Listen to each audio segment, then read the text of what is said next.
Komunikasi dengan orang baru itu mudah loh. Halo para pemikir liar, ini adalah intuisi kognisi.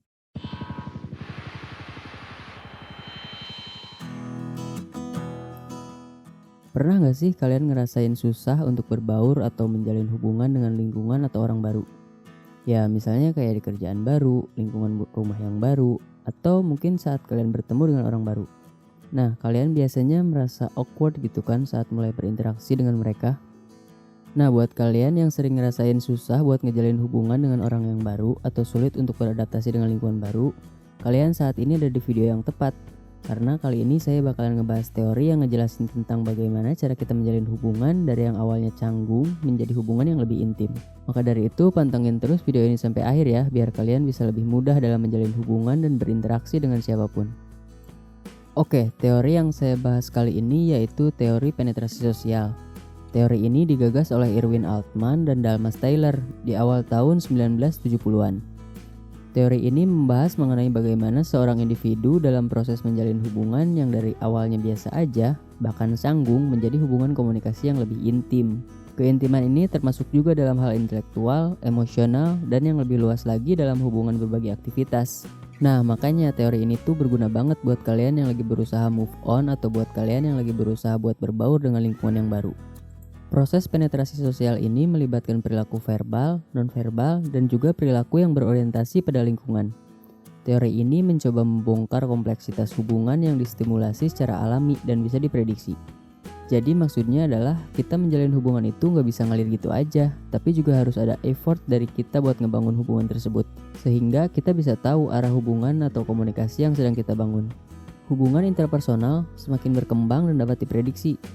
Biasanya sebuah hubungan akan gagal terjalin ketika kita menutup diri, baik dari lingkungan maupun dengan orang lain.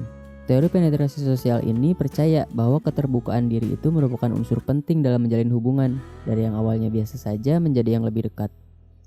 Tapi kita juga harus berhati-hati, karena jika kita terlalu terbuka tentang diri kita, bisa aja ngebuat lawan bicara kita atau orang yang ada di sekitar kita malah jadi ilfeel dan malah ngejauhin kita gitu kan. Nah, terus gimana dong cara kita biar bisa ngejalin komunikasi atau hubungan dengan orang baru? Nah, teori penetrasi sosial ini dikenal juga dengan The Union Model atau model bawang merah, karena menggambarkan bahwa setiap individu itu memiliki banyak layer dalam dirinya. Karena setiap individu memiliki banyak layer, kita harus menjalin hubungan itu secara bertahap, mulai dari layer yang paling luar hingga layer yang paling dalam. Nah, proses itu tentunya memakan waktu dan tidak bisa instan gitu kan. Seperti yang kita ketahui sebelumnya, bahwa hubungan interpersonal itu semakin berkembang dan dapat diprediksi. Maka proses untuk menjalin hubungan ini harus kita susun secara sistematis agar dapat diprediksi kelanjutannya dari proses hubungan yang kita jalani. Ini mungkin cukup bertentangan ya dengan proses komunikasi itu sendiri, yang mana proses komunikasi itu sangat dinamis dan selalu berubah-ubah. Maka dari itu kita harus membangun pola agar komunikasi yang kita jalin bisa diprediksi ke depannya dan bahkan menentukan arah hubungan yang akan kita jalin. Setidaknya ada 4 tahapan dalam kita menjalin hubungan sosial. Yang pertama yaitu orientation. Dalam tahapan ini, setiap individu mulai melakukan pembicaraan pendek dan sederhana, ya tentang hal-hal yang umum tentang diri kita. Ya kayak misalnya tentang kita sekolah di mana, terus siapa nama kita, di mana rumah kita, ya pokoknya hal-hal yang umum gitulah. Lalu tahapan yang kedua yaitu ada exploratory affective stage. Nah, pada tahapan ini setiap individu mulai melepaskan dirinya sendiri dengan mengekspresikan sikap-sikap pribadi tentang suatu topik.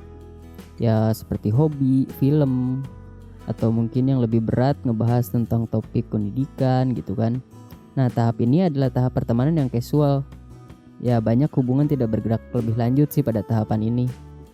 Lalu tahapan yang ketiga yaitu ada affective stage. Pada tahapan ini orang mulai berbicara tentang hal-hal yang bersifat pribadi dan personal. Kita ngeritik sesuatu atau kita berargumen sesuatu gitu terhadap isu yang lagi berkembang gitu kan. Pada tahapan ini dapat terjadi juga sentuhan yang lebih intim gitu. Ya kayak misalnya kita punya teman curhat, ya biasanya lebih ke sahabat sih gitu kan. Nah biasanya sahabat tuh ada pada tahapan ini gitu, pada tahap affective stage. Yang selanjutnya yaitu ada stable stage. Nah, pada tahapan ini, hubungan itu berkembang menjangkau tingkatan di mana hal-hal personal itu dibagikan. Jadi kita udah saling berbagi kebiasaan, berbagi emosi, berbagi perasaan gitu kan. Ya biasanya udah dilakukan sama orang yang pacaran, yang udah rumah tangga gitu kan. Obrolannya juga lebih intim lagi kan, gak cuma obrolan yang mendasar gitu kan. Nah, sebenarnya ada tahapan yang kelima, yaitu tahapan depenetration. Tahapan yang kelima ini terjadi ketika sebuah hubungan mulai jatuh dan mengakibatkan hal-hal yang tidak diinginkan. Pada tahapan ini terjadi penarikan pengungkapan diri yang dapat mengakibatkan berakhirnya suatu hubungan.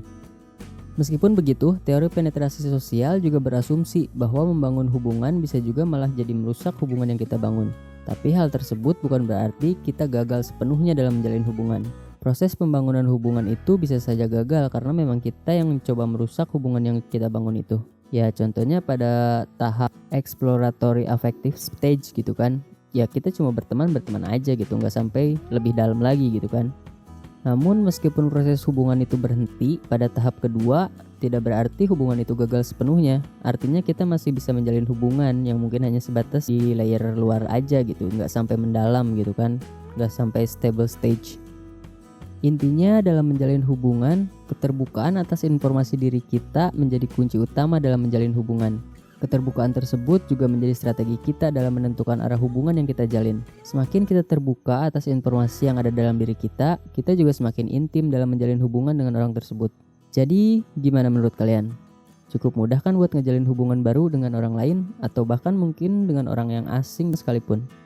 Buat kalian yang masih kurang ngerti tentang teori penetrasi sosial, kalian bisa tanyakan di kolom komentar ya di bawah.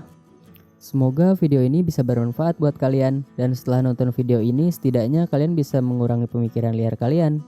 Terima kasih, saya Tama dari Intuisi Kognisi dan sampai jumpa.